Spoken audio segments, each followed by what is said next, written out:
Hello students, here we are discussing this very amazing question number 94 of KVPY SX question paper, which was held in year 2016. Okay, so let's observe what does this question says.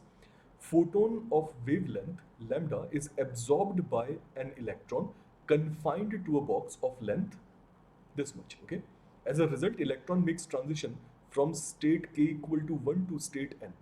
Subsequently, electron transits from state n to state m by emitting a photon of wavelength lambda dash, which is equal to 1.75 lambda. So हमें ये पता करना है कि n and m की value क्या है. So अब जरा थोड़ा सा समझते हैं कि ये क्वेश्चन क्या कहना चाह रहा है. एंड ये काफ़ी अनऑर्थोडॉक्स क्वेश्चन है हमारी जो रेगुलर अंडरस्टैंडिंग उसके कंपैरिजन में. But yes, this is a question which is completely doable depending upon the concept which we have already study. हम जो कंसेप्ट ऑलरेडी पढ़ चुके हैं क्लास 12 के अंदर, उस कंसेप्ट को ध्यान में रख करके ये क्वेश्चन परफेक्टली डूएबल है. सो जरा समझते हैं कि इस क्वेश्चन का मतलब क्या है.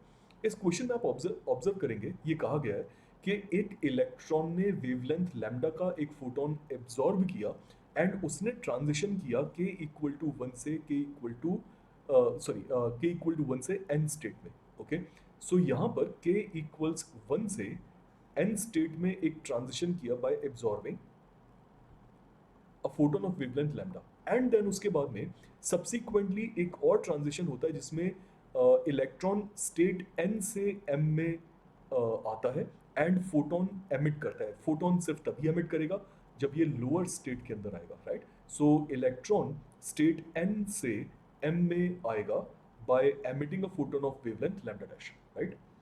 एंड लैम्डा लैम्डा डैश के बीच का रिलेशन हमें गिवन है. अब हमें ये पता लगाना है कि what is the value of N and M respectively. Now अगली एक डिफरेंट चीज जो इस क्वेश्चन के अंदर हमें बोली गई है वो ये है कि यहाँ पर इलेक्ट्रॉन एक box of length root of 35h lambda upon 8 mc इस लेंथ में कन्फाइंड है.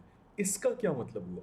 हम यहाँ पर बोर्स ऑर्बिट में हाइड्रोजन एटम की एनर्जी के मॉडल को यूज कर रहे हैं, लेकिन इलेक्ट्रॉन एक एटम में कन्फाइंड ना होकर के एक बॉक्स में कन्फाइंड है. तो इससे क्या कोई फर्क पड़ेगा?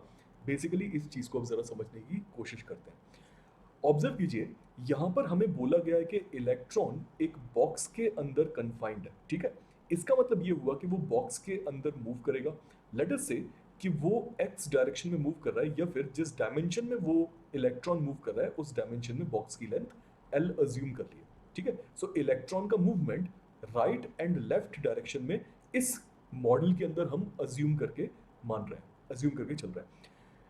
नेक्स्ट पॉइंट ये है कि क्या इस पॉइंट के अंदर क्या मैं ये कह सकता हूं कि इलेक्ट्रॉन जब लेफ्ट मोस्ट पोजीशन पर पहुंचेगा, जब लेफ्ट वॉल से कोलाइड करेगा, तो मैं ये कह सकता हूं कि इलेक्ट्रॉन उस पॉइंट ऑफ टाइम पर एग्जैक्टली इसी जगह पर मिलेगा, राइट. सिमिलरली जब इलेक्ट्रॉन रिफ्लेक्ट होकर के आफ्टर कोलिजन दूसरी वॉल पर जाकर के कोलाइड करेगा, तब मैं कह सकता हूं कि उस मोमेंट ऑफ टाइम पर प्रिसाइसली इलेक्ट्रॉन की लोकेशन उस जगह पर है जहां पर मैंने राइट वॉल पर एक डॉट अज्यूम किया या फिर ड्रॉ किया है, राइट. इसका मतलब ये हुआ कि during this collision when electron is moving from one wall to other, जब वो एक वॉल से दूसरी वॉल पर जा रहा है, तो उस दौरान, उस पूरे मोशन के दौरान दो ऐसी पोजीशन कम से कम मौजूद रहेंगी जहां पर मैं 100% कह सकता हूं कि इलेक्ट्रॉन एग्जिस्ट करेगा, राइट. इलेक्ट्रॉन यहां पर एग्जिस्ट करेगा. इसका मतलब ये हुआ कि इन दो पॉइंट्स के बीच में इलेक्ट्रॉन्स के एग्जिस्टेंस की प्रोबेबिलिटी कुछ डिफरेंट तरीके से यहां पर एग्जिस्ट करेगी. अगर मुझे पता है कि इलेक्ट्रॉन का मोमेंटम या उसकी वेलोसिटी क्या है, तो मैं वो टाइम्स भी बता सकता हूं जहां पर इलेक्ट्रॉन इस पॉइंट पर मौजूद होगा. Now combine this concept with the idea of de Broglie wavelength of any matter particle. Electron एक मैटर पार्टिकल है, इसीलिए डी ब्रॉगली वेवलेंथ के हिसाब से इलेक्ट्रॉन की वेव भी इन ही दो पॉइंट्स के बीच एग्जिस्ट करेगी. सो आप ऑब्जर्व कर सकते हैं एक्चुअली जो दो पॉइंट्स जिनके बारे में हमने बात की थी कि सर्टेनली वहां पर इलेक्ट्रॉन पोजीशन एग्जिस्ट करती है, वो एक्चुअली इलेक्ट्रॉन के वेव के नोड्स की तरह बिहेव करेंगे, राइट.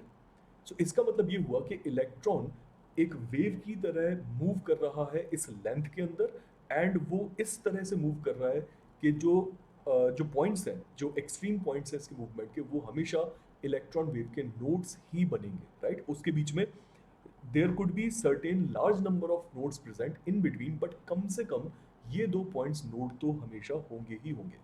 इसका एक और मतलब बनता है, ये हुई ग्राउंड स्टेट की बात, राइट?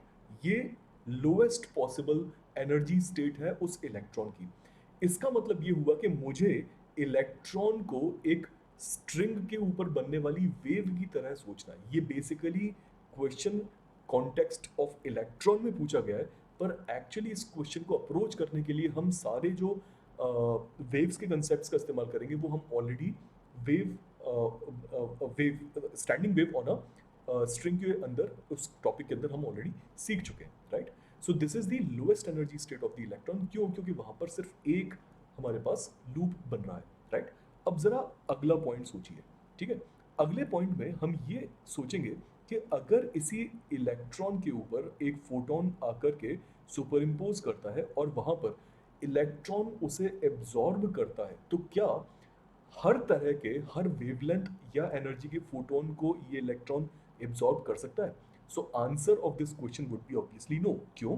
क्योंकि अगर वो किसी भी इलेक्ट्रॉन किसी भी फोटोन को एब्जॉर्ब करे, तो उस केस में इस एंड पर ये जरूरी नहीं है कि डी ब्रॉगली, नई de Broglie wavelength of electron के अकॉर्डिंग कि इस पॉइंट पर हमें हमेशा नोड मिले, राइट? हमारी कंडीशन क्या है कि यहाँ इस पॉइंट पर हमेशा एक नोड प्रेजेंट होना ही चाहिए in case of electron wave. तो इसका मतलब ये है कि इस पर्टिकुलर लेफ्ट मोस्ट फिगर से जो पर्टिकुलर स्टेट है, उससे नेक्स्ट स्टेट में जाने के लिए इलेक्ट्रॉन एक specific amount of energy he gain कर सकता है, कोई भी रैंडम अमाउंट ऑफ एनर्जी को गेन नहीं कर सकता। इसका मतलब ये हुआ कि जो नेक्स्ट स्टेट इलेक्ट्रॉन एक्वायर करेगा वो कुछ ऐसी होनी चाहिए, right? You guys can understand this idea, ठीक है? इसका मतलब ये हुआ कि यहां पर एक fixed amount of energy he electron absorb कर सकता है। अगर आपके फंडे क्लियर है वेव्स ऑन अ स्ट्रिंग के केस में, तो देन आप बहुत इजीली इस पॉइंट को कोरिलेट कर सकते हैं। सो इस क्वेश्चन को सोचने के लिए हम वेव ऑन अ स्ट्रिंग का ही सहारा लेंगे, ठीक है? सो आई होप अभी इस पॉइंट के डिस्कशन तक आपको कंसेप्चुअल डेप्थ की अंडरस्टैंडिंग हो गई होगी कि इस क्वेश्चन के अंदर एक्चुअली पूछा क्या था और हमें सोचना क्या था, राइट? अब बात करते हैं कि हम इस क्वेश्चन को अप्रोच किस तरह से करें एंड किस तरह से हम इस क्वेश्चन को सॉल्व करें, राइट? सो अब उस पार्ट पर आते हैं नाउ। अब सोच के देखिए कि यहाँ पर इस फोटोन को एब्जॉर्ब किया गया है इलेक्ट्रॉन के द्वारा।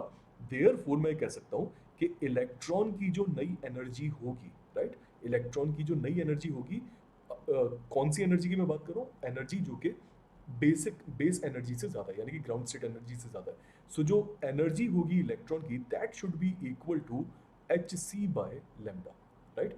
एच सी बाय लेमडा उस फोटोन की एनर्जी थी जो इलेक्ट्रॉन ने एब्जॉर्ब किया। इसका मतलब इलेक्ट्रॉन की एनर्जी अब बढ़ करके इतनी हो चुकी है, बढ़ करके इतनी हो चुकी है।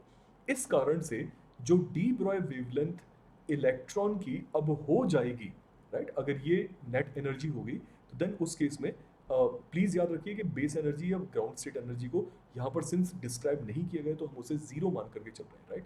आप इसमें अज्यूम कर सकते हैं कि मैंने ग्राउंड स्टेट एनर्जी को जीरो माना है, with respect to ground state energy हम सारी बात कर रहे हैं, ठीक है?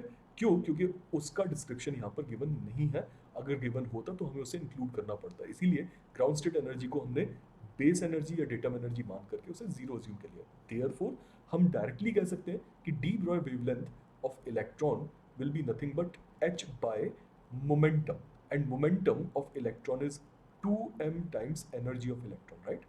So इससे मैं ये डिस्क्राइब कर सकता हूँ कि यहाँ पर de Broglie wavelength of electron बन जाएगी h divided by root of 2m/c by lambda. आप इसे रीअरेंज कर लीजिए तो आपके पास आ जाएगा h lambda divided by 2m into c, ठीक है? आप ऑब्जर्व कीजिए, इसे रीअरेंज करने पर हमारे पास ये एक्सप्रेशन आ रहा है। एंड जरा इस एक्सप्रेशन को अब लेंथ ऑफ बॉक्स से कंपेयर कीजिए। आप देख सकते हैं कि root of H lambda divided by M C variable हमें दोनों जगहों पर दिख रहा है। इसका मतलब ये हुआ कि lambda of electron and length of this box are very much comparable with each other, right? So इस केस में अगर मुझे ये पता है कि lambda of electron after the absorption of photon lambda of electron कितना है, तो उस केस में now we have to determine कि यहाँ पर कितने नोड्स या एंटी नोड्स बन रहे हैं, राइट। हमारा ये ऑब्जेक्टिव हुआ करता था कि अगर मुझे लैम्डा पता है तो then what should be the value of length of this container in terms of lambda. Simple concept है जो कि हम स्ट्रिंग के केस में इस्तेमाल करते हैं, उसे भी हम यहाँ पर इस्तेमाल करेंगे। So basically n multiplied by lambda of electron by 2, right. Lambda of electron by 2 is half the wavelength multiplied by n being the number of loops या फिर number of एंटीनोड्स जो कि प्रेजेंट होंगे, that total distance n times of lambda of electron by 2 should be equal to the total length of the box, right. So हमारे पास ये relation बन करके आता है जिसमें मुझे n की वैल्यू पता करनी है जब lambda of electron after absorbing photon वो हो चुका है जो हमने पीछे लिखा था। So that value was how much? It was h lambda divided by 2 times of m into c, and this is equal to length of box जो कि हमें given थी, that was 35 h lambda divided by 8 m into c, right? So observe कीजिए यहाँ पर 2 this 2 inside under root and M C, ये cancel out हो गया, H and lambda cancel out हो गया। सो हमारे पास एन की वैल्यू आ गई root of 35, right. This comes out to be as root of 35।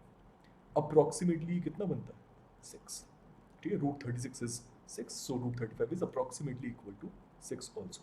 सो इसका मतलब ये हुआ कि इलेक्ट्रॉन ट्रांजिशन करके कहाँ पहुंचा, इलेक्ट्रॉन ट्रांजिशन करके finally n equal to 6 state पर पहुंचा। एंड इसीलिए ऑब्जर्व कीजिए जो राइट मोस्ट टॉप लोकेशन पर हमने एनर्जी का एक डायग्राम बोरो किया था बोर्स मॉडल से, ये डायग्राम यहाँ पर कंप्लीटली इसीलिए एप्लीकेबल है बिकॉज यहाँ पर क्वांटाइजेशन है वो एनर्जी जो इलेक्ट्रॉन इस एक्सपेरिमेंट के अंदर एब्जॉर्ब कर सकता है। So because of quantization of energy यहाँ पर हम जो एनर्जी के कंसेप्ट हैं जो हमने बोर्स मॉडल में सीखे थे, प्लस जो हमने वेवलेंथ ऑन अ स्ट्रिंग के ऊपर सीखे थे या रेजोनेंस ऑन अ स्ट्रिंग के ऊपर सीखे थे, वो हमने यहाँ पर इंप्लीमेंट किए। सो आप ऑब्जर्व कर सकते हैं फाइनली n इक्वल टू 6 के साथ सिर्फ एक ऑप्शन मैच कर रहा है and that is option C, which by default will become the correct option in this question, right. So इस पॉइंट पर जैसे ही आपने n इक्वल टू 6 देखा, आप यहाँ पर इस ऑप्शन सी को टिक करके आगे बढ़ सकते थे, राइट, बिकॉज कोई और ऑप्शन नहीं है जिसमें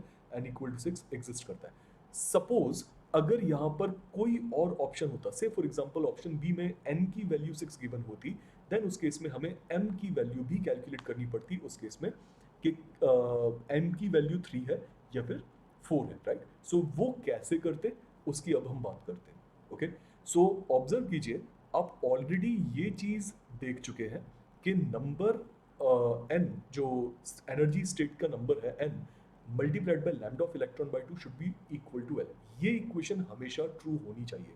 बट अगर एक फोटोन एमिट हो गया, अगर फोटोन एमिट कर देता है इलेक्ट्रॉन, तो उस केस में वो किस एनर्जी लेवल तक जो इलेक्ट्रॉन है वो एग्जिस्ट करेगा, अब हम उसके बारे में बात करते हैं। तो ऑब्जर्व कीजिए इलेक्ट्रॉन की original initial energy in state small n was hc by lambda, right. लेकिन इस एनर्जी में से एक एनर्जी ऑफ फोटोन निकल चुकी है जिसमें फोटोन की वेवलेंथ थी lambda dash. So can we say कि अब जो इलेक्ट्रॉन की नई एनर्जी बची, electron energy of electron E subscript E dash, वो इतनी होनी चाहिए, राइट। सो इसे हम कैलकुलेट कर सकते हैं, इसे H C by lambda common निकालने के बाद लिख सकते हैं 1 minus 1 by 1.75, because lambda dash की वैल्यू ऑलरेडी हमें क्वेश्चन में डिस्क्राइब्ड है, ठीक है। मैं इस रिजल्ट को थोड़ा सा और सिंप्लीफाई कर लेता हूँ। आफ्टर टेकिंग एलसीएम हमारे पास ये क्वांटिटी आएगी 0.75 डिवाइडेड बाय 1.75, एंड अगर इसे और सिंप्लीफाई कर लेते हैं तो हमारे पास आ जाएगा how much will that be, that will be 3/7, right.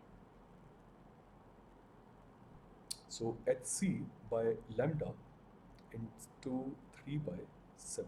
So हमारे पास एनर्जी, नई एनर्जी आ गई इलेक्ट्रॉन की। विद रिस्पेक्ट टू दिस जो नई डी ब्रॉय वेवलेंथ होगी इलेक्ट्रॉन के पास, वो बन जाएगी h divided by under root of 2m times this quantity which is equal to root h, sorry h lambda times 7 by 6 m times c, right. हमारे पास ये एक्सप्रेशन आ गया।